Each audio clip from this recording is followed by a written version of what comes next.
Dean Street, and then right in front of me was the building. The ground floor had just been completely devastated. The whole front of the actual shop, or that's what I thought it was at the time, had been blown out. There was glass everywhere.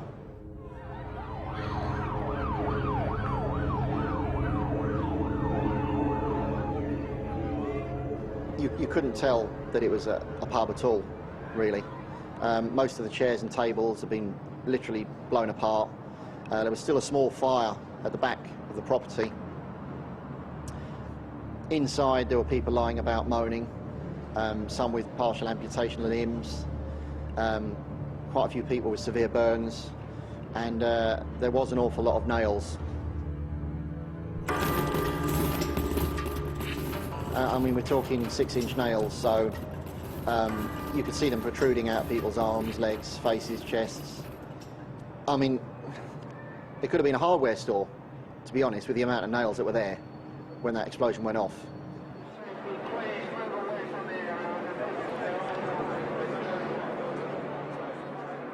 I was devastated because we'd released the images on the Thursday. We were actively following lots of information that had come through, and we'd not succeeded in arresting him before he committed his next offence.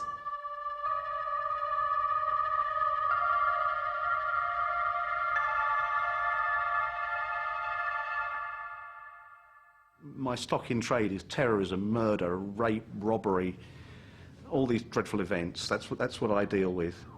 But even I just couldn't take this in. You suddenly think, yeah, a pub in the middle of Soho on a Friday afternoon. You're thinking, what sort of person is doing this? Who the hell is this person? He's gone from blacks to Asians to gays. This bomb was the most horrific. In the confined bar, 2 people had been killed and many more were critically injured. Among them, John Light.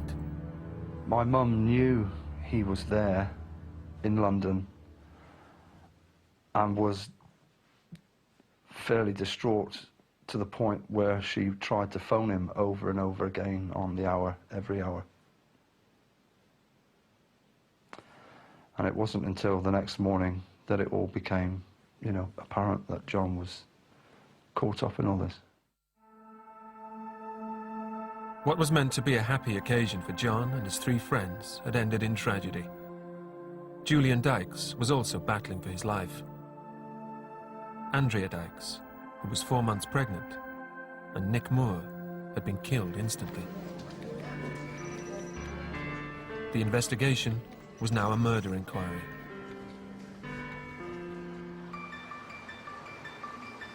The bomber had struck on a Friday, not a Saturday. He'd chosen Soho's gay community, not Southall's Asian community. The pressure on the police was mounting. We were responding to the media appeal, and indeed then simultaneously, in actual fact, managing what was a new crime scene. And while many officers dealt with the carnage in Soho, others continued working on the new leads coming in. Among them, David Copeland.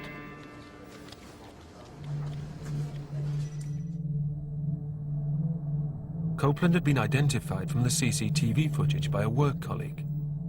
At around 11:30 that Friday night, officers were sent to Hampshire to check out his last known address.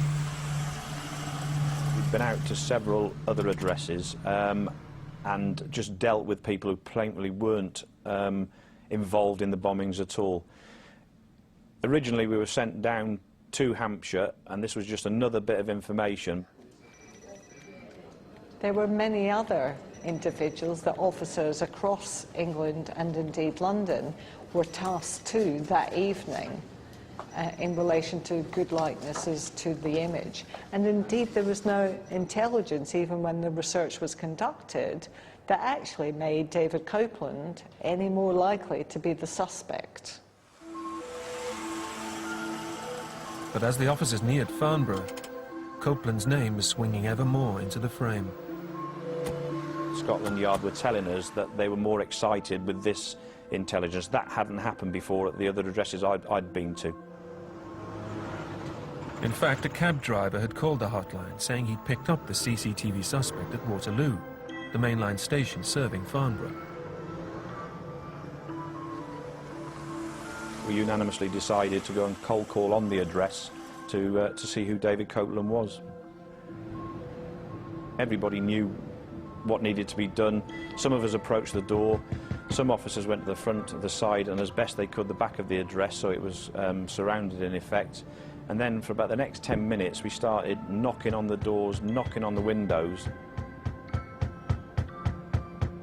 Eventually the door opened. The officers were told that David was living there, and they headed up the stairs to his room. It was D.I. Basnett who knocked on the door. There was a voice from within saying, "Who is it?" So we said, "Yes, it's the police. What do you want?" "We want to speak to David Copeland." "What about?" And I said, "If you open the door, I'll tell you." And then there seemed to be a lapse in time before the door opened, and there was a bang, there was a knock of some sort from inside the room, and the door opened. And there, standing in front of us, was David Copeland. As soon as you saw him, there was no doubt that he was the man in that picture.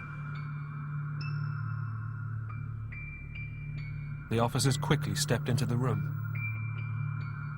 The first thing that stood out, there was a big German Nazi flag on the wall, and underneath it there was like a collage of pictures that were taken from newspapers and magazines of the bombs that he'd done. There was a loaded crossbow in the corner of the room, one small single bed. It was quite a small room. There were some shelves, and that was where the container containing the explosives were. There were some boxes of fireworks underneath a bed. I arrested him straight away as being involved in the bombings in Brick Lane, in Soho and in Brixton. Straight away he said, "Yes, they're all down to me."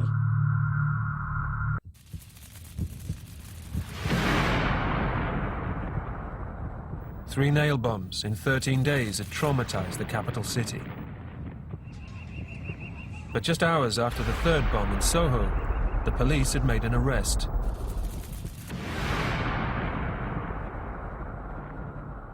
David Copeland had immediately confessed to the crimes. He appeared very nervous. He was shaking. We asked him some questions about whether there had been other explosives in the room.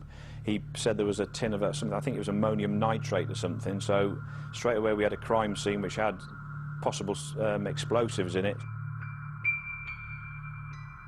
Copeland was put in a forensic suit and bundled into a car back to London. Meanwhile, his home address was searched for clues.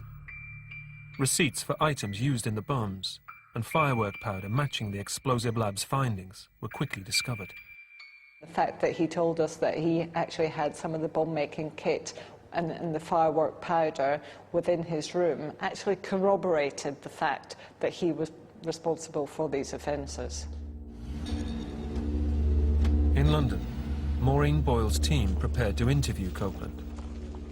What was crucial was to identify why he'd committed the offences and what his motivation was, and to actually identify whether he had indeed acted alone or whether he had acted with other people or indeed with provocation.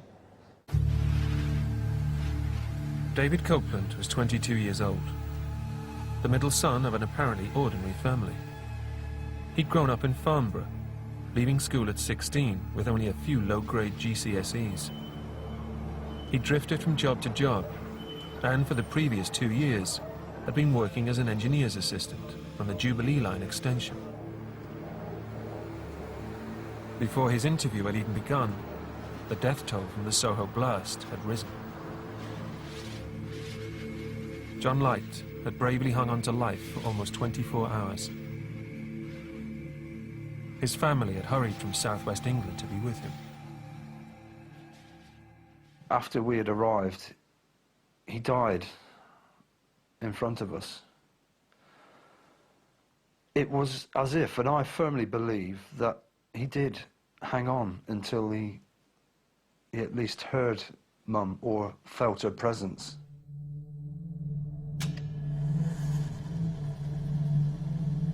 In the police interview room, Copeland was now talking. It started off as a joke, you know, I just laughed it off. And after a period of time, I just kept thinking about it in the morning before I went to bed. In the daytime, I just couldn't get it out of my head. And eventually I woke up one morning and he wasn't thinking about it anymore, I was going to do it. My aim was political. It was to cause a racial war in this country. Right. So you would hope that by planting the bombs in Brixton and Brick Lane... There'll be a backlash. From the... ethnic communities. Why'd you put nails in it? It means to smash windows out, stick into people, maim people, kill people. Tape can't pick this up, but whenever we speak to you about the guys, you have to close your eyes, and you seem to be quite intense there, David. Yeah, I just don't like them.